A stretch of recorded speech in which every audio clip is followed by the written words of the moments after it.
Eu queria que você já abrisse a sua Bíblia em Apocalipse capítulo 4, eu não tenho projetado. Mas antes da gente ler, eu orava essa manhã, na minha casa e aqui todo o tempo em espírito, pedindo a Deus que abrisse o nosso entendimento para entender o que o Espírito Santo quer falar conosco. Às vezes a gente vem para a igreja e, como pastor, é uma preocupação sempre no nosso coração de várias pessoas que nos visitam. E eu peço, Senhor, que essas pessoas, mesmo que tenham o menor do conhecimento da Tua Palavra, mesmo que seja a primeira experiência, elas possam sair daqui recebendo algo do Senhor, ouvindo a Tua voz, que é falada através da leitura da Bíblia. Que a gente possa sair daqui com uma compreensão maior de Deus, nós que já servimos ao Senhor. Possamos mudar algumas coisas na nossa vida, porque, irmãos, vir para a igreja e sair do mesmo jeito é ser morno. Quantos lembram da mensagem semana passada? Vir para a igreja e ouvir a mensagem, não aplicar na sua vida por achar que não precisa, por achar que é autossuficiente, é uma atitude de morno. E nós não podemos ter esse tipo de atitude, amém? Então que o Senhor possa falar conosco hoje, que nada te atrapalhe, que nada te distrai. Às vezes a gente vem para a igreja e fica olhando o irmão, a irmã que anda, o outro que está brincando, a criança, a camisa de um. Isso nos distrai. A gente pode agora simplesmente focar só no Senhor. Quantos pode me ajudar com isso? Só pensar em Deus, pedir que o Espírito Santo fale com você. Então vamos fechar os nossos olhos, vamos orar antes da gente ler a palavra de Deus essa manhã. Pai, eu quero te louvar por tudo que o Senhor realizou aqui e tem realizado através deste culto que estamos oferecendo a Ti. Eu quero te dar graça por cada pessoa que nos assiste através da internet, por cada pessoa que está aqui presente, ó Deus, ouvindo essa palavra.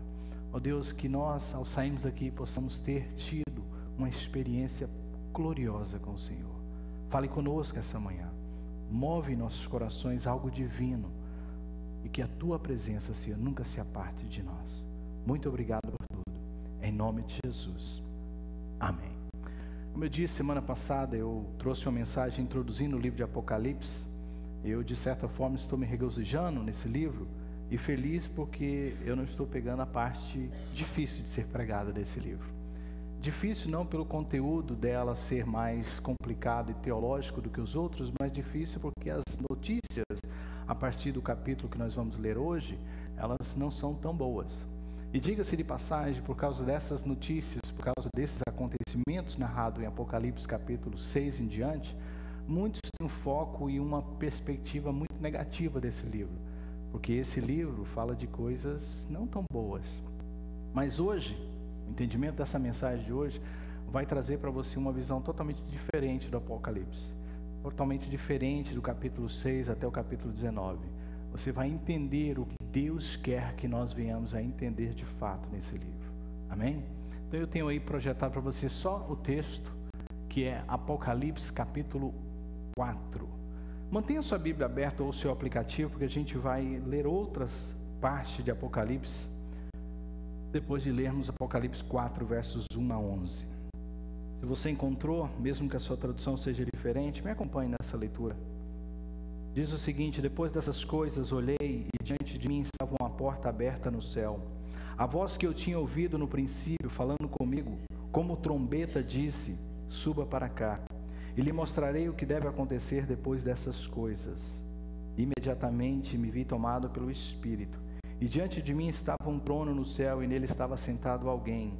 Aquele que estava sentado era de aspecto semelhante a jaspe e sardônio.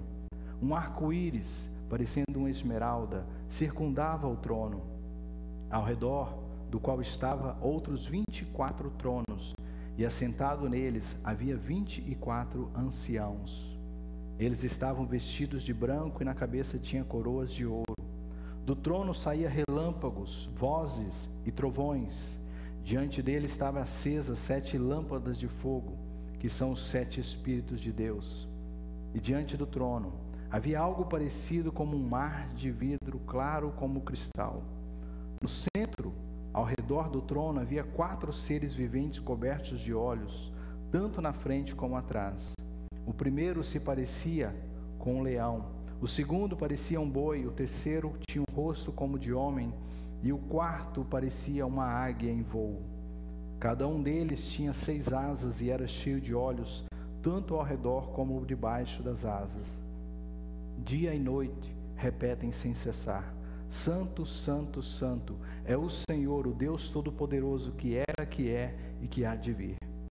Toda vez que os seres viventes dão glória, honra e graças àquele que está sentado no trono e que vive para todo sempre, os 24 anciãos se prostram diante daquele que está sentado no trono e adoram aquele que vive para todo sempre. Eles lançam as suas coroas diante do trono e dizem: Tu, Senhor, é Deus nosso, é digno de receber a glória, a honra e o poder, porque criaste todas as coisas e por tua vontade elas existem e foram criadas. Amém? Apocalipse capítulo 4, embora está no capítulo 4 e a Bíblia não foi escrita em capítulos, faz parte do tema central desse livro. Apocalipse 4 e 5, grava no seu coração, é o tema central do livro de Apocalipse.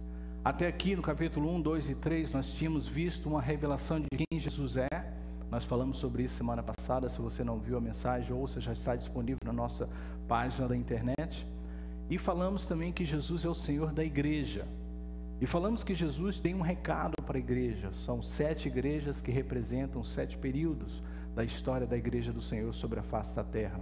E a cada uma delas, a cada período, Jesus tem uma mensagem.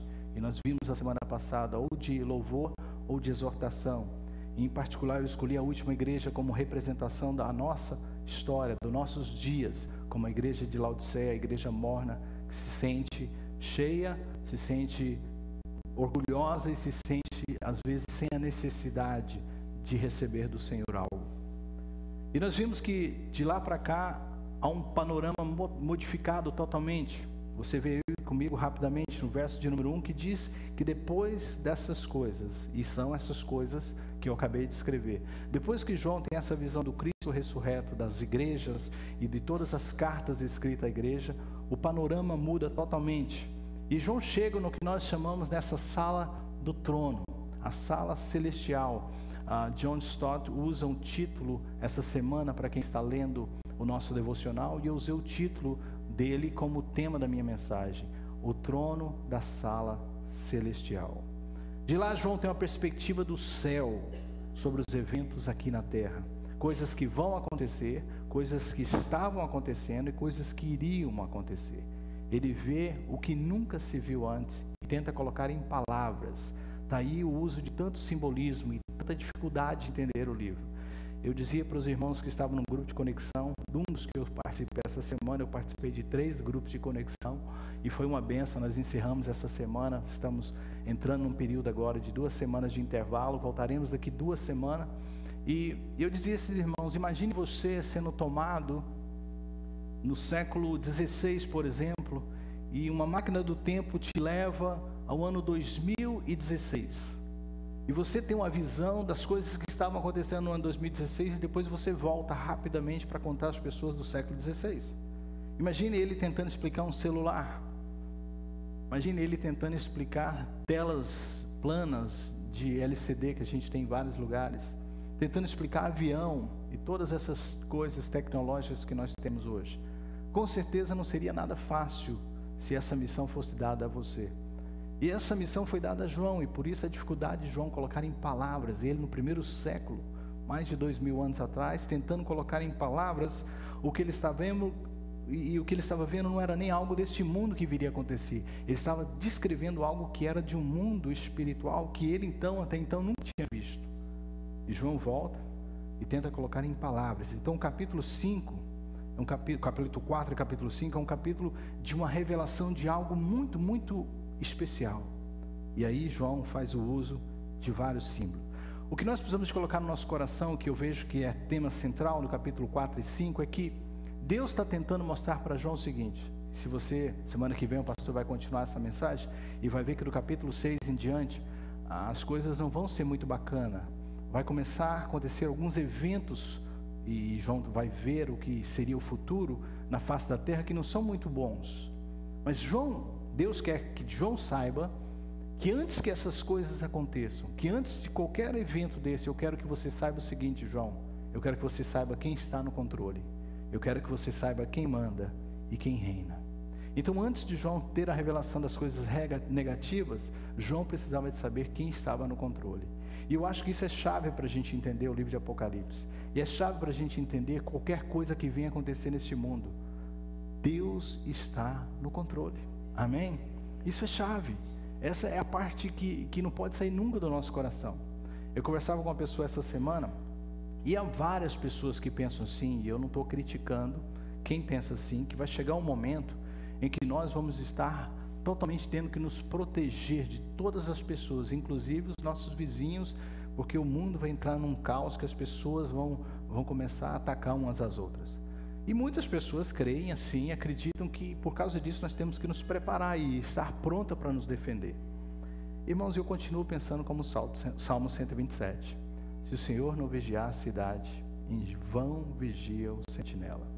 E outra coisa importante, depois de ler o capítulo 6 em diante, se você nunca leu, se Deus está mostrando para João que essas coisas vão acontecer, e muitas delas nós não entendemos exatamente o que é, temos uma ideia que não é nada bom, quem somos nós para tentar impedir isso? Quantos estão entendendo o que eu estou falando? Se vai acontecer, amém, que aconteça. Mas o que Deus quer que a gente saiba, principalmente o povo dele, é que Ele está no controle de todas essas coisas. Então João vai tentar descrever para nós o que ele viu ali. Então capítulo 4 de João, que é esse tema que eu quero falar. Isso aqui hoje está uma bênção, me ajuda. Passa para o próximo slide, por favor. Mais um. Por favor. Glória a Deus. Primeira coisa que João vê é um trono no céu. Diga comigo, um trono no céu. É interessante porque João vai direto daquele momento que ele estava vendo Jesus falando com as igrejas de quem Jesus é, por um trono. E a ideia que Deus quer passar para João é o seguinte: o universo, todas as coisas criadas, tem alguém que dirige ela. A ideia do trono é de controle, é de soberania, é de alguém que governa sobre essas coisas. Por isso que João usa a linguagem do trono, porque o imperador sentava no trono, os líderes importantes sentavam no trono, e que Deus queria passar para João era o seguinte: João, eu quero que você saiba o seguinte: todas as coisas criadas estão debaixo da minha liderança. Então eu quero que você saiba, a visão que João tem, claro, o verso 2 eu tenho aí: diante de mim estava um trono no céu, e nele estava sentado alguém. João só diz, eu vi um trono, símbolo de controle, e interessante, o trono não estava vazio, o trono estava com alguém assentado sobre ele. E se você prestou atenção no que João diz, João teve muita dificuldade de descrever a pessoa que estava sentada, ou o ser que estava sentado no trono. E isso é claro porque descrever Deus não é algo fácil. Quantos já tiveram uma experiência com Deus poderosa aqui na sua vida? Bem poderosa, bem marcante. Você já tentou descrever ela para alguma pessoa? É muito difícil. Até as experiências que temos com Deus é difíceis. Até os momentos espirituais que a gente tem com Deus é difícil. Quanto mais descrever João tentar descrever Deus. E ele faz uso de duas pedras preciosas, porque a ideia que ele queria passar era: seja quem quer que esteja nesse trono, é uma realeza, é alguém importante. E ele usa duas pedras que a gente desconhece. Uma delas é porque nós temos uma tradução ruim, que é sardônio. O sardônio é melhor conhecido por nós como rubi, vermelho. E a outra, o jaspe, é de cor laranja, bem marcante as cores. E a ideia era: quem está sentado no trono tem um resplendor de glória, tem um resplendor de rei. E é isso que João queria passar. O trono não está vazio. Deus estava tentando dizer para ele o seguinte: João, preste atenção. Lembra que as cartas que Jesus escreve às igrejas, estava escrevendo para animá-las. Lembra que o propósito do livro de João, a gente viu a semana passada, só revendo, é trazer uma palavra de ânimo à igreja. Por quê? Porque estavam vivendo dias difíceis. Os grandes líderes tinham morrido, tinham sido torturados, estavam pagando um preço alto, como era o caso de João, que estava numa ilha e isolado de todos. E Jesus queria passar para ele, Deus queria passar para ele. Presta atenção, João, na perspectiva que você está vendo as coisas, você vai ficar desanimado. Na perspectiva que você está enxergando a situação do mundo agora, você vai desanimar. Mas eu quero que você entenda na perspectiva de Deus. Quantos pode dizer comigo assim: eu preciso entender as coisas na perspectiva de Deus? Amém? Quando a gente parte para esse patamar, que é um outro patamar, as coisas mudam. Quando a gente tem uma perspectiva somente do que está acontecendo ao nosso redor, a gente tende a agir como qualquer ser natural. Mas Deus despertou em nós a chama do eterno. Deus despertou em nós a chama do espiritual. Deus colocou em nosso coração algo que nós podemos ser diferente. Quando as coisas apertarem para o seu lado, fala assim, deixa eu tentar entender isso na perspectiva de Deus.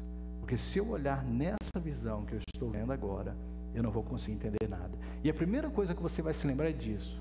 Tem um trono no céu, e nesse trono está sentado alguém. E por isso, irmãos, a gente pode descansar. Eu amo essa palavra de assentar-se. A ideia de descanso, de reinar, de governar, de estar tudo pronto.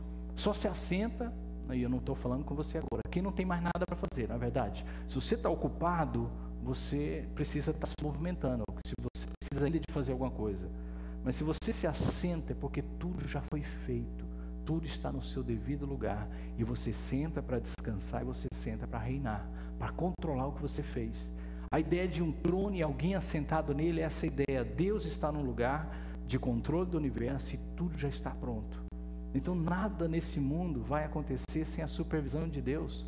Nada nesse mundo, João estava vendo que de agora em diante eu posso estar tranquilo. E eu amo o que João vê, porque João vê Deus assentado, e nós vamos falar sobre eles, aqueles que estavam perto dele também assentado. Porque a ideia é o seguinte, não tem correria no céu. É interessante isso, né? Quando João vê o céu, ele não vê ninguém correndo, anjos. Tem gente que acha que o céu é assim, nossa, faz alguma coisa. Não, no céu há uma bonança, uma paz, há uma tranquilidade. Quem está lá está sentado. Quem está lá já está descansando, não precisa se preocupar com nada. Todas as coisas estão tranquilas no seu devido lugar. Ninguém chega no céu e pergunta, nossa, será que tem comida para esse povão todo? Está aqui? Tem comida. Será que aqui tem descanso para todo mundo? Tem descanso para todo mundo. Jesus, quando subiu, antes de subir, ele disse assim, eu estou indo preparar uma casa para vocês. Eu estou preparando um lugar para que onde eu estejais, vós também estejais comigo. Então a gente às vezes se preocupa demais. Sabe qual outro lugar que não tem preocupação nesse mundo? Sabe qual que é? Alguém sabe? Cemitério. Irmão, você vai lá, uma paz. Eu imagino que o céu é mais ou menos como o cemitério. Ninguém reclama. Você olha assim, olha aquele ali, feliz da vida. Já viu pôr a cara feia no cemitério? Só põe a melhor foto. Aquela foto sorridente. A pessoa morreu com 90 e tantos anos para a foto dele novão lá, assim, bonito. Quando você está entendendo o que eu estou falando? É a melhor foto sua. Quando põe foto, né? Porque a ideia é a seguinte, esse coitado, essa pessoa não tem mais nada que ela pode fazer. Ela agora tem que descansar, tem que ficar tranquilo. Então o céu é isso, quando você chegar lá, é o melhor de você, é a sua melhor forma, é o seu melhor lugar. Primeira coisa que então João vê é um trono, símbolo da soberania de Deus. E o trono no livro de Apocalipse é chave, eu não tenho tempo de te mostrar, mas capítulo 4, 5, 19, 21... fala desse trono, do trono branco, do trono de Deus, e a ideia de centralidade do trono. E é interessante, quem entende um pouco do que eu vou falar, desse prelúdio que existe em muitos lugares da Bíblia, onde uma coisa inicia, uma coisa encerra, e o que está no meio é importante, mas nunca esqueça como iniciou e como termina. E o livro de Apocalipse, e os eventos do livro de Apocalipse começa com um trono sendo estabelecido e termina com um trono de Deus julgando todas as coisas. Então o que vai acontecer nessas coisas está entre os tronos de Deus. Quantos estão entendendo? Amém? E isso é importante. O que João viu? Vamos lá rapidamente. Passa para mim o próximo slide. Aí. O que João viu? João viu várias coisas no capítulo 4, você percebeu comigo aqui, e rapidamente a gente vai vê-las. João viu um pai no trono, e ele entende que é o pai, e isso vai ficar mais claro daqui a pouco. Viu 24 anciãos, ele viu 4 animais, 7 espíritos, ele viu um mar de vidro, arco-íris, trovão e relâmpago. Bem, se a gente não tivesse hoje os comentaristas e pessoas que gastaram tempo estudando a Bíblia, a gente ia falar assim, João deu uma passeada em Hollywood, porque as coisas que ele viu aqui são cinematográficas, são muito, né, marcantes, mas ele está usando uma linguagem que ele conhecia, e uma linguagem que podia descrever aquela dimensão que ele acabou de ver. Então vamos rapidamente para a gente entender. O Pai no trono eu já descrevi, que é a soberania de Deus. Quem são os 24 anciãos que João vê? a gente sabe, através de uma leitura mais cuidadosa da Bíblia, que 24 sempre representa ou representará sempre o povo de Deus. Deus estabeleceu 12 tribos no Velho Testamento, que são as 12 tribos de Israel.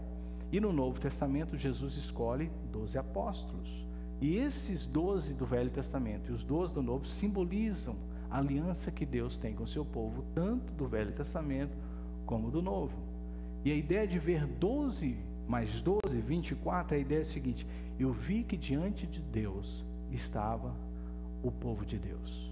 Eu vi que diante de Deus estava a representação do povo de Deus. E eu não sei se você consegue captar o que isso é importante, porque quantos lembram que a semana passada Jesus está falando com uma igreja que está correndo o risco de não subir? Quantos lembram disso?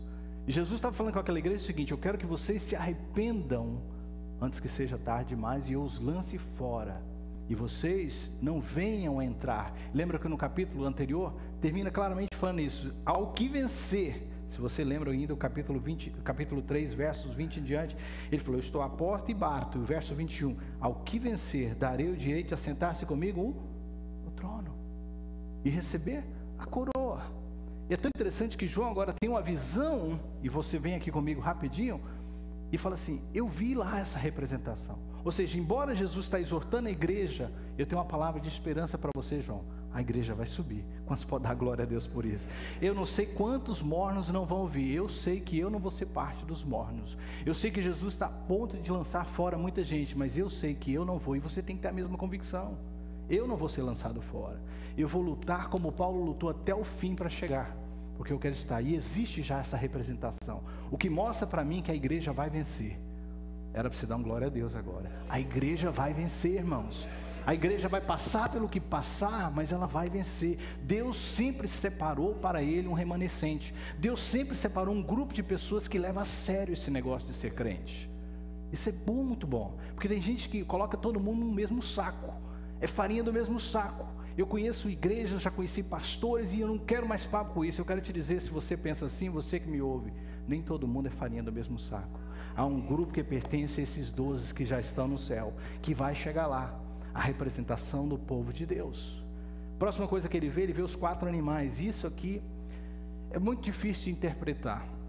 Há 2 escolas de pensamento a respeito deles. Quem são? Alguns dizem, e John Stott faz parte desse grupo, que esses 4 animais viventes, com vários olhos, e para imaginar o que ele viu, né? Ele não diz que era, ele diz que era parecido com. Não é isso que ele usa? Era parecido ou semelhante com um leão, semelhante com um boi, semelhante com um homem e semelhante com uma águia em voo. E não só ele diz que é semelhante, mas ele disse assim: e esse animal estranho, ele tinha vários olhos, e olhos que o cobriam por dentro e por fora, e eles tinham 6 asas. Peraí, então se é um boi, como é que ele pode ter 6 asas? Entende? É difícil de interpretar. A ideia é, se você for tentar colocar num papel, deixa eu colocar no papel e desenhar, porque eu já vi algumas figuras disso. É um monstro muito estranho. É uma coisa inexplicável, de outro planeta. E João está usando uma linguagem figurativa para tentar explicar o que ele estava vendo. E alguns dizem o seguinte, que esses 4 animais é uma representação, e entre eles John Stott, de toda a criação, de todos os animais criados por Deus. Mas surgiu, principalmente no início da igreja, pelos pais cristãos, Santo Irineu, Santo Agostinho e posteriormente o Papa Jerônimo, que esses 4 animais representam os evangelhos, e cada um deles com a peculiaridade de Jesus, cada um deles trazendo uma visão de Jesus. E eu não tenho tempo, mas Mateus apresenta Jesus como rei, e por isso é o leão. Você tem Marcos apresenta Jesus como homem, por isso aquela semelhança do homem. Você tem Lucas que representa Jesus como servo, e por isso a representação do boi. E você tem o Evangelho de João, que apresenta Jesus como a sua divindade. O Evangelho de João é totalmente diferente dos outros. Já começa dizendo que Jesus é o verbo, e o verbo de Deus encarnado, e mostrando essa divindade, a ideia da águia por ser um ser que está acima de tudo, está acima de todo. Então, muitos acreditam, e eu faço parte desses que acreditam, que esses 4 animais representam os evangelhos, ou seja, representam a apresentação do Cristo para o mundo. Então, diante de Deus estavam essas coisas também. Ele viu também 7 espíritos, e esse aqui é o mais fácil, porque ele próprio descreve quem é esses 7 espíritos. E a ideia de 7 na Bíblia, eu não tenho tempo, eu queria dar um estudo para você sobre Apocalipse, eu faço isso e eu estou querendo voltar a dar as aulas em português de teologia a partir de setembro, dependendo do número de alunos que venhamos a ter. E 7 na Bíblia, principalmente em Apocalipse, é a ideia de totalidade, a ideia de completo. E você vai ver que são 7 selos, 7 taças, 7 trombetas. E toda vez que você ouvir o número 7, é a ideia de totalidade, de completo e principalmente de divindade. E o 7 fala disso, a totalidade de Deus através do seu Espírito. O mar de vidro que ele vê é uma representação das multidões, e isso no capítulo 17, verso 15, fica claro, também em Isaías capítulo 51. Ele vê trovões e relâmpagos. Isso te lembra alguma coisa do Velho Testamento? Quantos lembram de algum acontecimento do Velho Testamento de trovões e relâmpagos? Estão aí acordados? Estão de pé? Tomaram um cafezinho hoje? Eu trouxe até um pãozinho hoje para ver se animava vocês, coloquei lá. Trovões é o encontro de Moisés, bem, pastor Márcio, com Deus no Monte Horebe. E lá claramente diz que o povo via de longe trovões e relâmpagos. E a ideia de poder, de grandeza, de majestade de Deus e de um certo temor que devemos ter diante de Deus. E o próximo símbolo que ele vê, que é o símbolo do arco-íris. Te lembra outro acontecimento da Bíblia? Lembra o quê? Capítulo 9 de Gênesis, não é? Quando Deus faz uma aliança com Noé e coloca um símbolo sobre a face da terra, que é um dos símbolos mais lindos da misericórdia de Deus. Toda vez que você vê o arco-íris, lembra disso. É um símbolo da aliança de Deus com o homem, que Deus nunca mais destruiria a terra da forma que foi destruída. E é um símbolo de misericórdia. Então, embora ele viu a grandeza de Deus, a realeza de Deus, a soberania de Deus, esse temor que devemos ter de Deus, sobre o trono há um símbolo da misericórdia de Deus. Isso é fantástico. Sobre o símbolo há essa esperança que, embora dias difíceis estariam vindo sobre a terra, a misericórdia de Deus está estendida sobre o trono e nós podemos confiar. Então João, quando vê isso, ele escreveu o arco-íris porque ele era judeu, ele sabia o que o arco-íris representava. Ele falou assim: eu senti e eu pude ver a misericórdia de Deus. Mas aí eu entro numa coisa muito importante. A compreensão total do capítulo 4 só é possível quando você vê o capítulo 5. Por isso que eu disse que o 4 e o 5 é o centro desse livro. João ali só descreve no 4 o que ele estava vendo, mas ele não traz para nós, se você parar no capítulo 4, o entendimento completo dessa sala do trono. Abra comigo a sua Bíblia no capítulo 5, eu vou ler devagar agora, e eu prometo terminar nos 10 minutos, hoje eu não vou estender, vamos terminar no horário. Capítulo 5, João olha para esse lugar que ele já tinha descrito, e eu tive que ser rápido para descrever todos os símbolos, tudo que ele viu, o trono, todos os anciãos, todos os animais, todos os espíritos. Ele vê essa sala, ele, tudo bem, entendi, a sala de controle do universo, mas e aí, pastor? O que eu preciso de saber sobre isso? Diz o verso de número 1, então eu vi que na mão direita daquele que está, eu estou lendo o verso de número 1, na mão direita daquele que está sentado no trono, um livro em forma de rolo, escrito de ambos os lados e selado com 7 selos. João observou não só que tinha um trono e tinha alguém sentado, mas que na mão dessa pessoa, desse ser, havia um rolo, e um rolo importante, escrito por dentro e por fora. Quando ele diz escrito por dentro e por fora, João está tentando dizer o seguinte: era algo muito importante, era algo muito especial. De 7 selos, mais uma vez, a ideia da totalidade, a ideia de divindade, a ideia de completo. Eu vi que tinha algo importante na mão desse que estava sentado no trono. E João, ao ler esses versículos 1, 2 e 3, você vai perceber que ele entende que aquilo era algo que precisava ser lido, que era algo que precisava ser... Qual o nome do livro de Apocalipse em inglês? Revelation, revelação. João entendeu o seguinte: se Deus está me chamando, vem para cá que eu quero te mostrar essas coisas, significa que nada pode ficar oculto, tem que ser revelado. Eu vi um livro e vi esse livro fechado. Imagino você, que não é curioso nem um pouquinho. Eu imagino que você não é. Eu sou curioso, todos nós somos curiosos. Aí você vê uma imagem dessa e fala: meu Deus, o que está na mão dele? Eu tenho que saber um negócio desse, para publicar no Facebook, né? Para todo mundo saber, para colocar no meu grupo de Zap, para todo mundo saber. A gente gosta de saber das coisas, e João não é diferente de nós. João vê, você vai ver que João era o pai dos curiosos.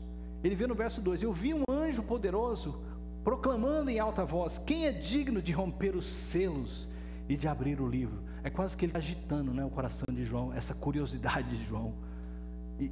Quem é que vai revelar isso? E João olha e fala assim: mas será que ninguém vai falar? Eu que vou ter que levantar a mão? Será que ninguém vai se purificar? Mas aí João entendeu, mas não havia ninguém, nem no céu nem na terra, nem debaixo da terra, que poderia abrir o livro, ou sequer olhar para ele. Aí João chora. Eu chorava muito, porque não se encontrou ninguém que fosse digno de abrir e de olhar para ele. Nem nos céus, nem na terra ou debaixo da terra, ninguém que já viveu, que vive ou que viverá. João entendeu. João chorava porque ele sabia: esse livro precisa ser aberto. João sabia: se Deus está me trazendo aqui para revelar o que está por vir, isso precisa ser revelado. E por isso que ele chorava. Se Deus está me trazendo aqui para me ter uma compreensão no mundo que eu estou vivendo, das coisas que eu estou passando, que Ele está no controle, como é que Ele vai me ocultar essas coisas? Aí João chorava, porque ele falava: quem vai revelar essa parte importante? É igual você está naquela melhor parte do filme, a energia faz... E agora o que aconteceu? Eu ia falar novela, mas você não assiste novela, né? Aquela melhor parte, você fala assim: agora isso. Uma vez aconteceu comigo e com a Cris, até hoje a gente não sabe o final daquele filme. E a gente ficou assim: morreu? O que aconteceu? A ideia de precisa ser revelado. E João chora, João tem agonia. Verso de número 5 é a esperança de João. O próprio anjo diz: não chores. Eis que o leão da tribo de Judá, a raiz de Davi, venceu para abrir o livro e os seus 7 selos. Depois vi o cordeiro, que parecia ter estado morto, em pé no centro do trono, cercado pelos 4 seres viventes e pelos anciãos. Pelo verso 7, ele se aproximou e recebeu o livro da mão direita daquele que está assentado no trono. Eu imagino o coração de João: ai, que alívio, pelo menos alguém olhou e já pegou. Então o negócio vai rolar agora certinho. O que vai acontecer? Daqui a pouco, saber o que está caindo. Estou morrendo de curiosidade. Eu não sei quanto tempo eu vou ficar aqui nesse lugar vendo o que eu estou vendo, mas eu preciso saber o que é isso aí. E de repente ele recebe. João vira para ver então, porque eu imagino João de costas, chorando, de joelhos, prostrado, desesperado: quem vai pegar? Quem vai pegar? E de repente ele diz: eis o leão da tribo de Judá.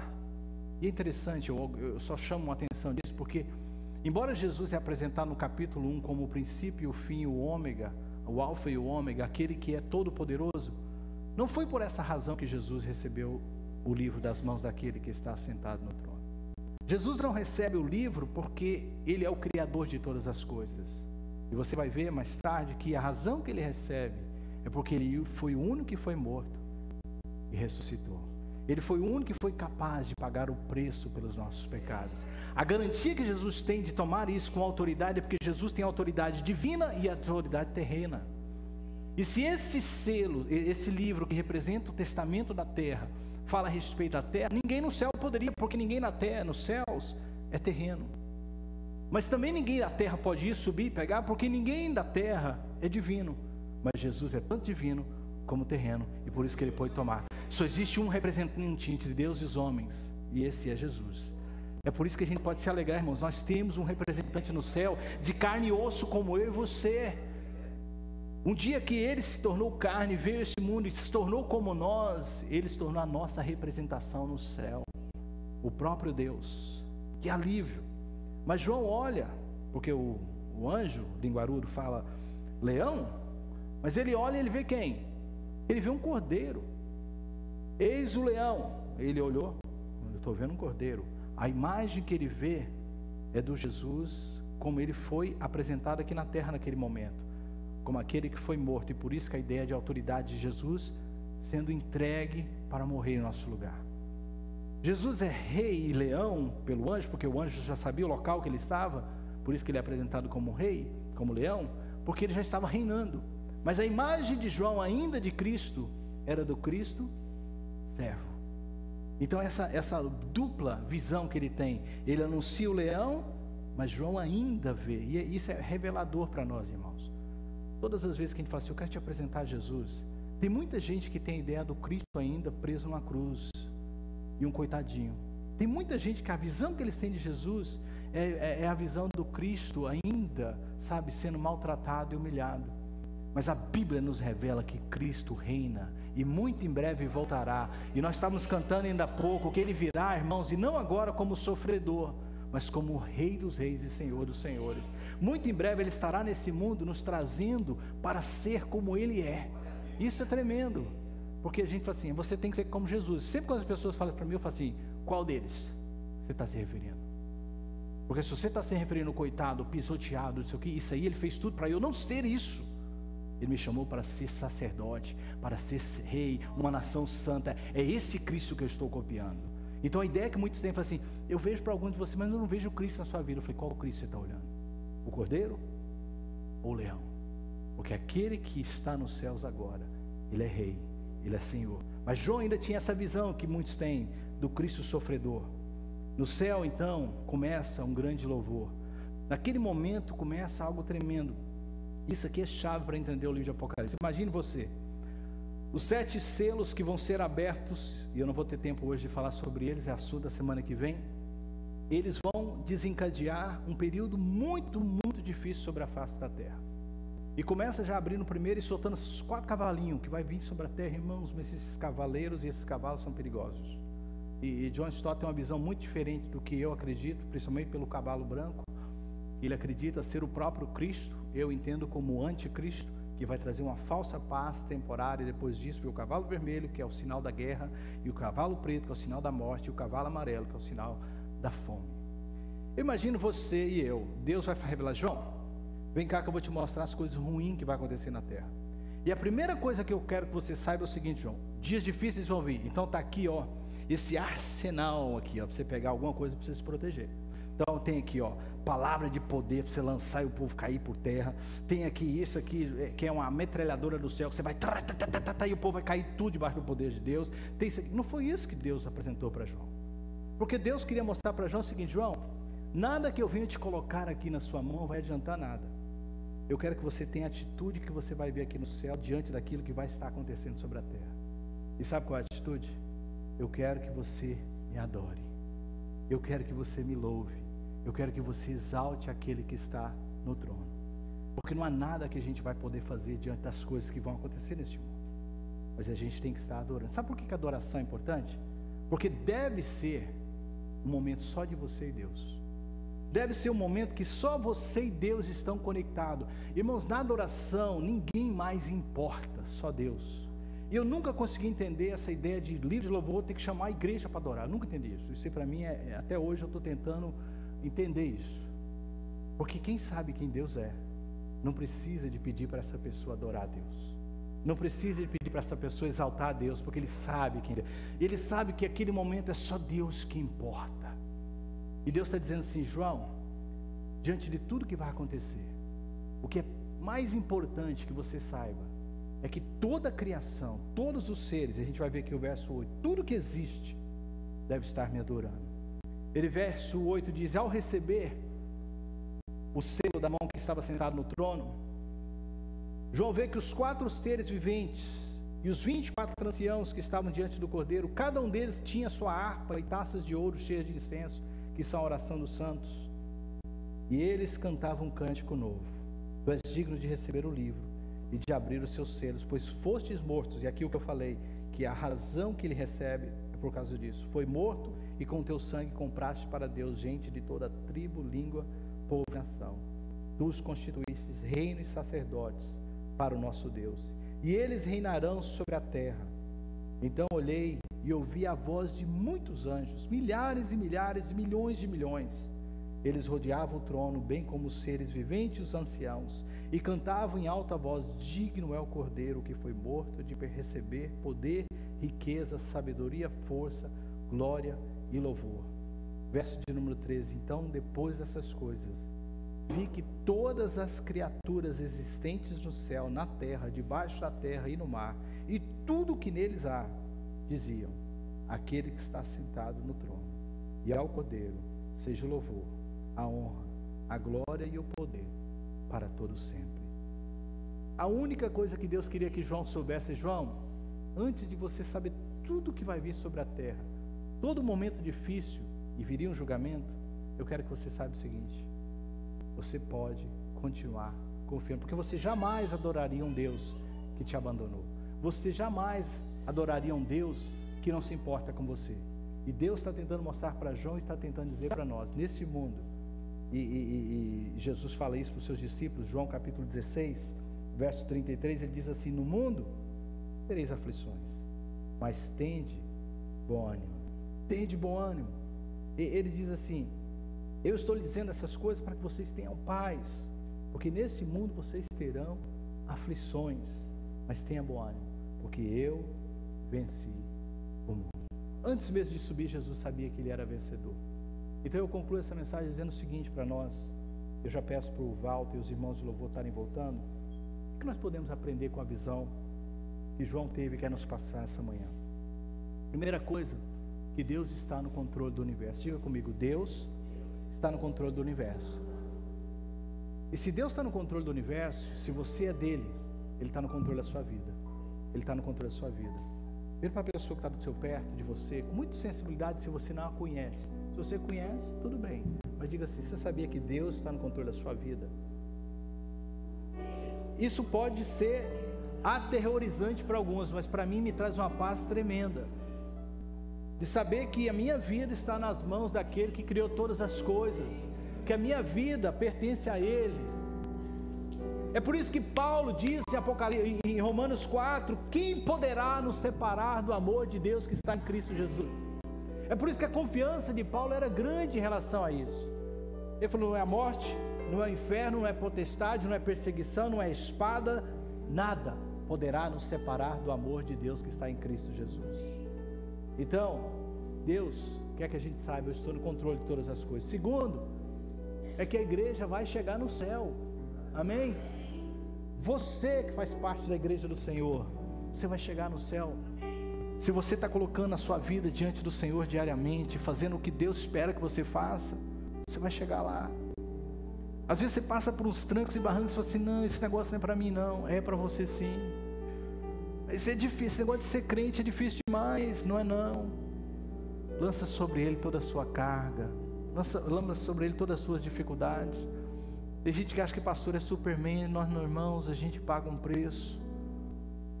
Pessoas acham às vezes assim: tentação, pastor. O pastor Márcio é engraçado demais. Ele fala assim: tem gente que diz assim: eu resisto tudo, menos tentação. Então você não resiste nada, filho. A gente também sofre tentações. Só que quando eu penso nas minhas tentações, eu sempre falo o seguinte: não vale a pena trocar pela coroa que Ele tem para mim. Não vale a pena. Eu quero chegar lá, irmãos, e não é pela minha força. Eu sei quem eu sou, mas eu confio no que Ele fez por mim. Então eu sei que a igreja vai chegar lá. Terceiro, um grande julgamento. Embora não está claro no capítulo 5, mas os selos que serão abertos, a ideia que ele vê ali, um tempo difícil vai chegar. Um grande julgamento está vindo sobre a terra. E você crê no que eu estou falando. Isso aí está ficando cada vez mais óbvio. Tanto na política, como na economia, como nas tragédias naturais. Dias difíceis estão chegando. E eu não falo isso para assustar. É realidade. O pastor que pregou no culto mais cedo, ele disse que o pai dele era incrédulo de toda a Bíblia. Ele cresceu num lar que o pai não era cristão, mas ele cria no Apocalipse. Ele falava assim: Apocalipse eu creio, isso aqui vai acontecer. E é interessante que tem gente que sabe que dias difíceis virão. E às vezes nós que somos do Senhor temos essa dificuldade de entender isso. Então, grande dificuldade, grande julgamento será vindo. E por último, eu quero que você saiba que mesmo que esse julgamento esteja chegando sobre a terra, nós temos que ter esperança. Por quê, pastor? Você tem certeza disso? Porque eu lembro do arco-íris de Deus sobre o trono. Deus é misericordioso, irmãos. Deus é misericordioso. A misericórdia de Deus está acima de tudo. Ela está acima até mesmo do trono que julga. A misericórdia de Deus está lá. Então mesmo que venhamos a enfrentar dias difíceis, eu não quero que você tenha medo. Tenha esperança. E porque você tem esperança, você pode se juntar aos milhares e milhares e milhões de milhões que já existem sobre a face da terra. E a única preocupação que eu vi no céu, nessa visão de João, é que Deus precisa ser adorado. Essa foi a única coisa. Depois de tudo que ele vê, ele fala assim, e essas pessoas, ao invés de prostrarem e chorarem, que seria aberto os selos, elas não fizeram nada disso. Elas se levantaram e começaram a adorar. Elas se prostraram perante de Deus. Eu quero te convidar nesse momento, mesmo que você não sente fazer, porque se você prestou atenção, um dia todos irão fazer isso. Todos. Uns fazem porque entendem quem Deus é. Outros vão fazer porque serão obrigados a reconhecer que Jesus é o Senhor. Então eu quero te convidar a se colocar de pé nesse momento. Hoje eu sinto que a gente vai terminar o culto diferente. A gente vai terminar adorando. Hoje não tem altar. Hoje você não precisa vir aqui para alguém orar por você, pelo que você está passando. Você entende, Deus está no controle da sua vida. E você deve buscar Ele em adoração, em consagração, em entrega. E eu vou pedir para os irmãos liderarem a gente nessa canção que a gente vai cantar. E eu queria que você fechasse os seus olhos e adorasse a Deus, adorasse, entrasse na presença dEle. Ô Espírito Santo, fala conosco. Você que nos assiste, adore a Deus.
Ficasse de olhos fechados. Enquanto a gente estava adorando, eu pedi ao Espírito Santo para me liderar como terminar os últimos minutos desse culto. E eu senti claramente Ele falando no meu espírito que há pessoas, quando você pensa nesses momentos de dias difíceis, você tem medo. Claramente eu ouvi a voz de Deus dizendo que há pessoas aqui que sentem medo, inseguros. Mesmo ouvindo essa palavra, mesmo sabendo que Deus está no controle, você tem medo. E a razão que você tem medo, Deus me dizia, é porque você ainda não colocou toda a sua confiança nele. Eu queria que todos ficassem de olhos fechados. Eu não vou te chamar aqui na frente, mas Deus está falando com você hoje. Deus te trouxe a este lugar porque Ele quer te dar o que é o propósito do livro de Apocalipse. Ele quer te revelar quem Ele é. Ele quer te revelar o que Ele fez por você e o que Ele ainda está fazendo por você. Você ouviu comigo que Ele é o mesmo ontem, hoje. Eles adoravam: Santo, Santo é o Cordeiro, Santo, Santo, Santo é o Senhor, que era, que é e que há de vir. Jesus sabe quem você é e te amou lá. Jesus sabe quem você é hoje e continua te amando. E Jesus sabe quem você vai ser amanhã e continua te amando. Não há nada que você possa fazer que diminui o amor de Cristo por você. Tudo que você tem que fazer é o que milhares e milhares de pessoas já fizeram e continuam fazendo. A razão que esse livro chamado Bíblia, não é ultrapassado e que até hoje é utilizado, apesar de toda a perseguição, apesar de toda a renúncia de vários países e locais, é que ele é verdadeiro. E a razão que há milhares de pessoas servindo a Deus é que esse livro, sim, é a palavra de Deus. E ele transforma vidas. E Deus está falando com você hoje. Eu te trouxe aqui porque eu quero te trazer esperança. Eu quero falar ao teu coração esta manhã, dizendo para você: não temas, não te preocupes. Se você colocar a sua confiança em mim, não se preocupe. Ninguém vai te tirar das minhas mãos, diz o Senhor. E se você é essa pessoa, eu quero que você entre em contato comigo durante a semana. Pede um dos diáconos, você vai me ligar ou você vai me mandar um e-mail. Mas hoje eu só quero orar por você, aqui do púlpito. Onde quer que você esteja, levanta a tua mão, quero ver quem você é, para quando você me ligar eu vou falar: eu sei quem você é. Você vai dizer: pastora, eu vejo a sua mão, pode abaixar, querido. Você me descreve onde você estava sentado e como você estava vestido. Quem é a segunda pessoa? Eu vi uma mão. Alguém mais que diz: pastor, eu quero duas, eu vejo a sua mão, glória a Deus. Eu sei, não tem, essa é a sua hora. Semana passada eu falei: a pessoa morna é aquela que Deus está batendo na porta e ela está dizendo: eu não preciso. E esse Jesus não pode fazer nada porque elas não querem.